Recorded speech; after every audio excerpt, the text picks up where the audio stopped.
name is Tatiana. Today's guest of our podcast is Tamara Jelic, Vice President of Business Development and Communications at Coinis. Hello, Tamara. Hi, hello. As we know, Coinis has grown from a publisher into a global adtech company, building its own AI-driven marketing platform. Today, it combines its own infrastructure and technology designed to simplify and scale advertising. As a long-standing partner of AdOperator, Coinis offers a unique perspective on how performance marketing is evolving. So, for those who may be less familiar with Coinis, how would you describe the company today in a few sentences and numbers? This might come as a surprise to many who know us from more than a decade ago, but the bottom line is Coinis is an AI marketing platform, and to understand what that means, you have to know where we came from, and I'm sure you know the full story. Let me just try to sum it up in a meaningful way. The company started in 2013 in Podgorica as a publisher. We grew into a significant one and then moved into the affiliate world, and from there into running media buying and performance marketing at scale ourselves. Over 13 years, it went from being a part of the advertising ecosystem to building the infrastructure on top of it. The AI platform was just a natural step for us, and we didn't pivot into the ad tech space. We just evolved through it. And with Coinis today, the experience is pretty straightforward. You paste your product URL, the AI reads your site, extracts your brand identity, colors, tone, product catalog, and generates launch-ready creatives across formats, images, videos, UGC-style content, product shots. You can connect everything and launch organic posts on all of your social media. Besides this, you can deploy ads directly to Meta. For now, we are fully operational only with Meta, but more networks are coming soon, so I will not spoil the news. This day will be out. And generally, most brands lose money not because their ads are bad, but because they keep running them too long or pull budget from the wrong place at a wrong time. With us, they will be able to hand everything to Coinis and let AI handle those calls without anyone having to log in and check. So basically, it's one loop, one place, and no agency required. Sounds impressive. And how large is the Coinis team today? And where are your main offices located? It's 80 plus full-time employees across Montenegro, the UAE, Cyprus, the US, and beyond. But the real number is closer to 120 when you include the contractors and specialists we work with globally. Developers, creatives, media buyers, and regional experts. It's a genuinely distributed operation, and that spread matters. Our headquarters are in Montenegro, in a beautiful building next to the National Theater overlooking the city park. How lovely. Indeed. So, your role is covering both business development and marketing at the same time. How do those two directions actually interact day to day? Honestly, it works because we built a team that grew with Coinis through all of its stages. These aren't people who came in with fixed job description. They adapted every time the company did. What that created over time is a team where business development and marketing aren't two separate departments handling things off to each other. The way that I think about it, business development tells you what the market actually needs, and marketing tells you how to speak to it. When those two things are happening in the same room by the same people, you stop wasting time on messaging that sounds good internally but lands flat externally. Every partner conversation I have feeds back into how we position the product. Every campaign we run shapes the quality of conversations that walk through the door. One sharpens the other. So for us, this feels like we're not guessing what our market cares about, but we're hearing it directly and responding to it in real time. Then, a few questions about the events. You're actively involved in industry conferences. What do you personally get out of them beyond the obvious networking side? Beyond the obvious, honestly, the feeling you get in a good conversation that no virtual call can replicate. There's something that happens when you're in the same room with someone. You get past the pleasantries and suddenly you're actually exchanging ideas, challenging each other, finishing each other's sentences. That kind of connection doesn't happen on a calendar invite. I've had conversations at conferences that completely changed how I thought about a market or product decision, not because someone gave me data, but because we were genuinely thinking out loud together. And I think that's what people underestimate about events.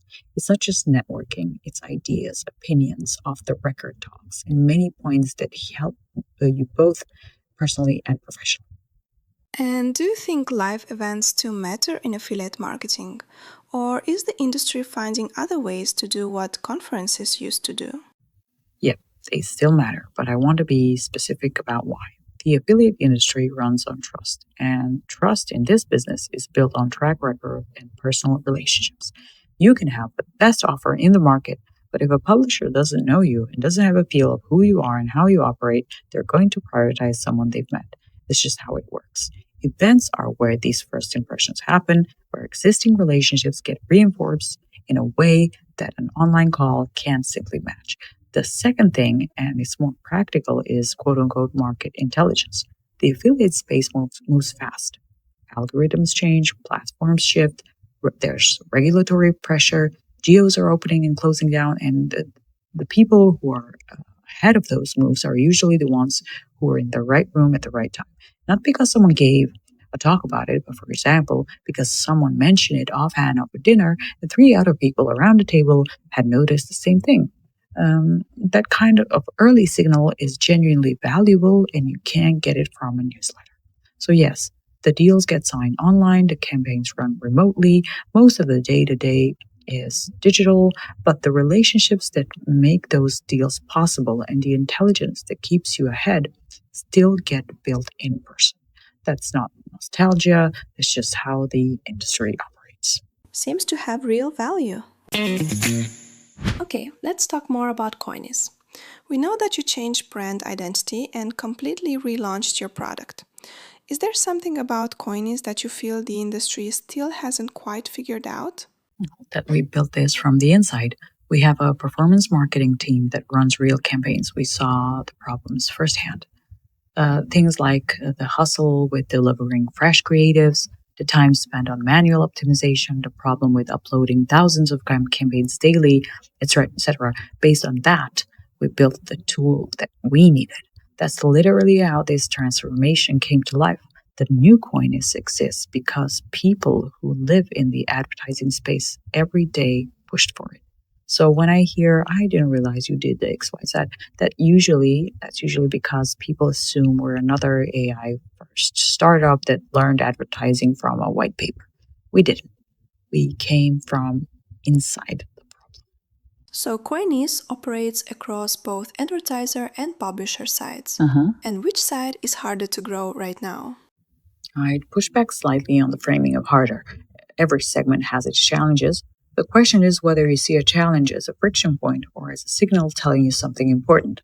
My opinion personally, the publisher side takes longer to get right. There are more variables to consider, like traffic quality, vertical alignment, compliance, payout structure, and making sure both sides of the equation are actually set up for success. But when we get that right, everything seems to run smoothly after.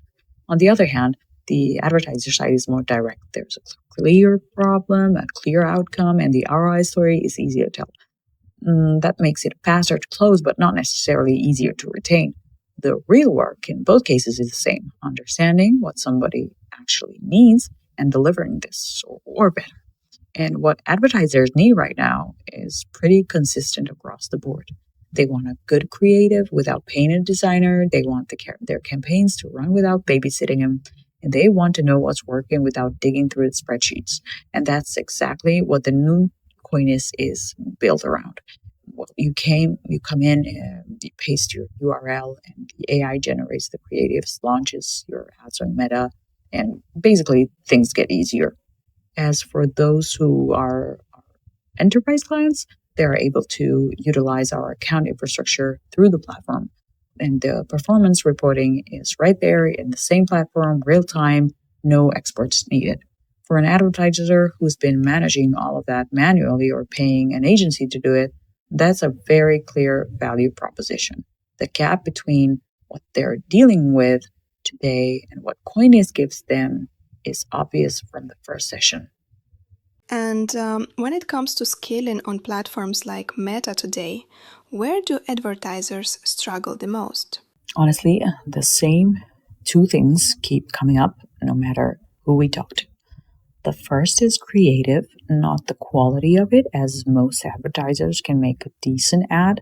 The problem is volume and speed, I guess. We noticed internally that Meta rewards fresh creatives.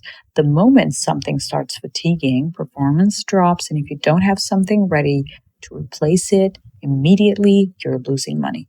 Most brands are running behind in this area as they have 3 or 4 ads doing all the work and no pipeline behind them. Not to mention that they have to constantly check their competitors and track their winning ads. So there is the creative part.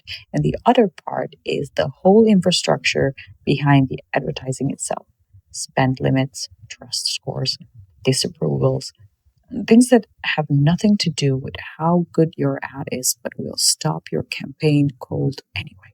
A lot of advertisers don't even realize that this is the problem until they've wasted significant budgets trying to figure out why something that worked last month isn't working now. And what Coinis does is address both. The creative pipeline problem gets solved because AI is continuously generating and rotating. The idea is to have a system where the ad learns how to get better with time on its own. And this is what we are moving towards. And for our enterprise clients, we solve the infrastructure problem, as I mentioned before, through our partnership with Meta, and we guarantee proper support and scale starts day one. When you remove both of these friction points at the same time, scaling on Meta becomes a very different experience. As we can see, Coinis is clearly growing and expanding across different markets. What challenges come with managing multiple projects? How to stay focused on scaling? We don't try to manage everything from the center, and that is where I believe most companies go wrong. Each project has a dedicated team, real ownership, real accountability, and the autonomy to move fast. What we do centrally is data. Every team is running on the same performance intelligence, leveraging AI to the maximum to flag what's working and what isn't before it becomes a problem. Focus for me personally comes from being ruthless about prioritization. If you can't clearly define what winning looks like for something this quarter, you're probably running too many things. We've gotten better at killing projects faster, which sounds harsh, but it's actually the most respectful thing you can do for a team. Stop spreading them thin on something that isn't compounding and let them go deep on what is. Let's move on. Now I'd like to hear your opinion about adtech trends and market perspectives. What does it actually take to stay competitive as an ad platform right now? Look, everyone will give you a different answer on this, but from where I sit, it comes down to 3 things: speed, creative quality, and trust. When I say speed, I mean real speed. I'm not referring to agile speed. The AI space is moving faster than any product map can keep up with. If you're not shipping, you're falling behind, and it's really that simple. As for the creative quality, users feel this immediately. You can have the best campaign management in the world, but if the ads that you're generating look like every other AI generated ad out there, people will leave. The output has to be genuinely good, not just functional. And finally, there's trust. This one doesn't get talked about enough. The platform that lose users don't usually lose them because of a bad feature.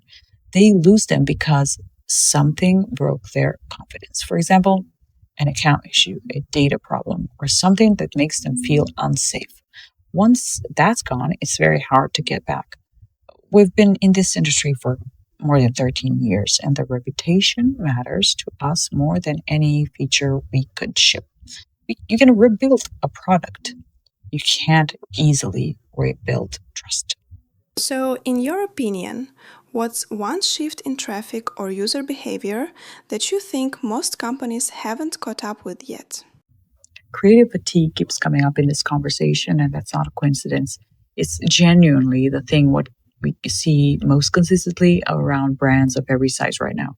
The old playbook: find a winner, scale it, ride it for months, and that cycle is now weeks, sometimes days. The brands winning right now treat creative as a newsroom: constant production, constant testing, Always something new in rotation. Most are still running on the old rhythm. Example, make four ads, pick the best one, and hope it holds. The feed moves faster. Users have more options. Attention is shorter. Um, the brands that haven't figured that out yet are essentially paying to run experiments for the ones that have. And based on your experience, which geos, verticals, and traffic types tend to show the most sustainable performance today? It depends on what you're asking about. If you're asking about meta advertising specifically, we're seeing health and beauty on a strong rise among our clients, and e-commerce is performing well broadly. Though the meta environment deserves a word first, the platform is more competitive and more expensive than it was 2 years ago, which means creative quality and account infrastructure matter more than ever. Brands that come in without both of these things sorted out are going to struggle, regardless the vertical. If you're asking about the general affiliate space, tier one markets, the US, UK, Western Europe are our most stable grounds.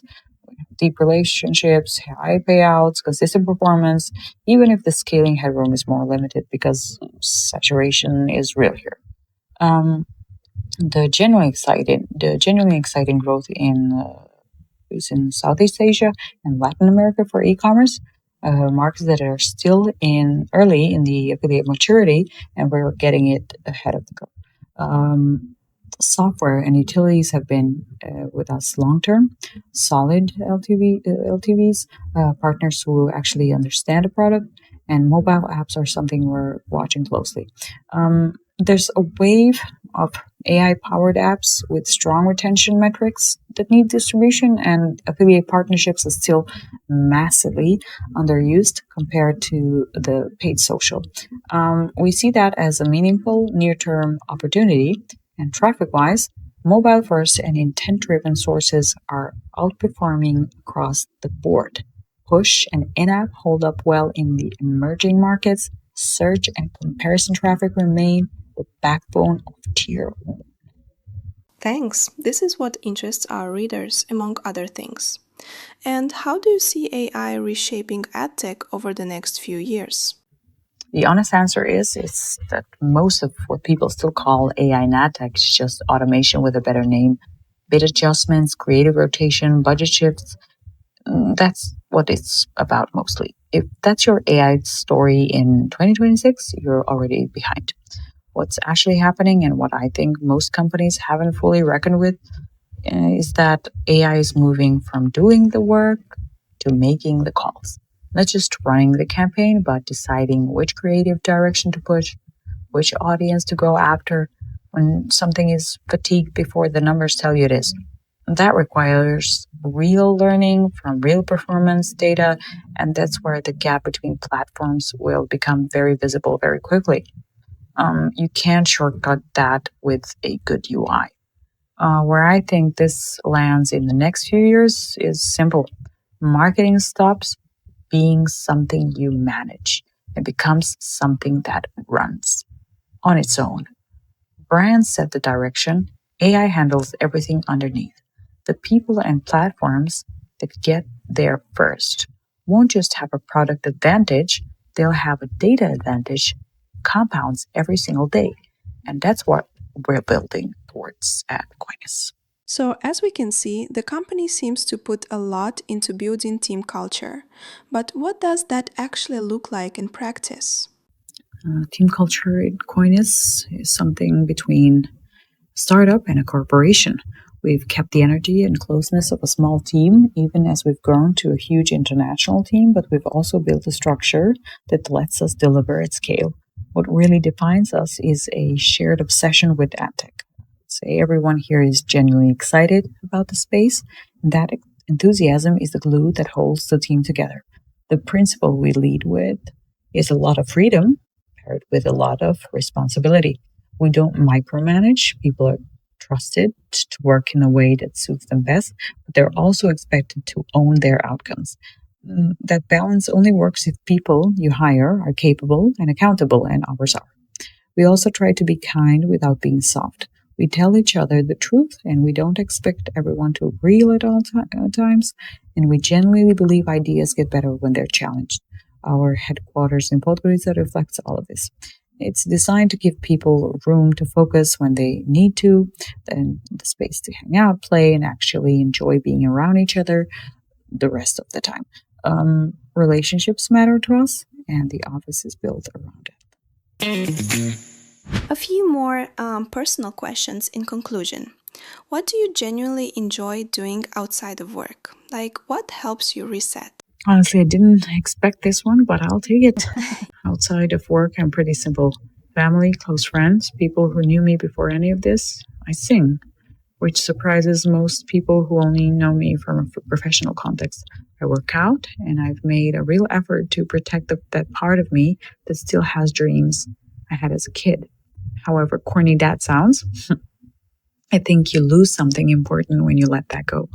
One thing that it became genuinely meaningful to me is mentoring young people, kids and students who are trying to figure out what they want to build their lives around.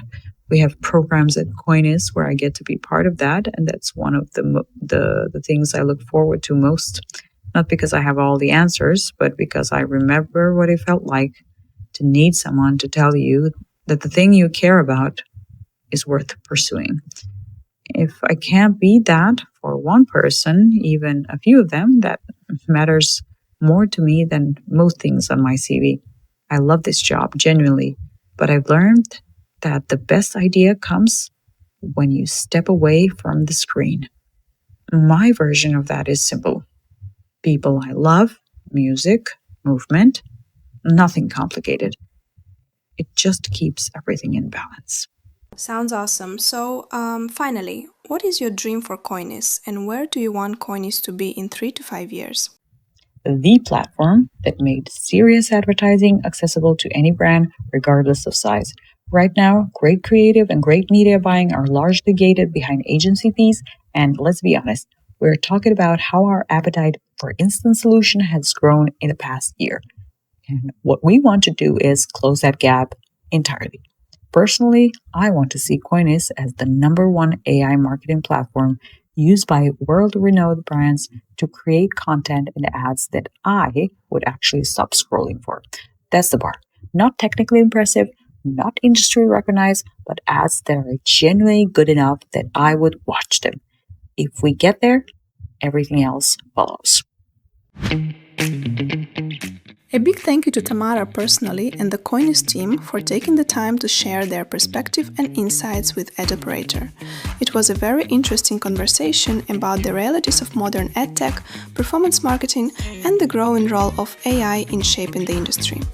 We appreciate the openness, thoughtful answers, and the opportunity to discuss not only technology and business, but also the people and ideas behind Coinis.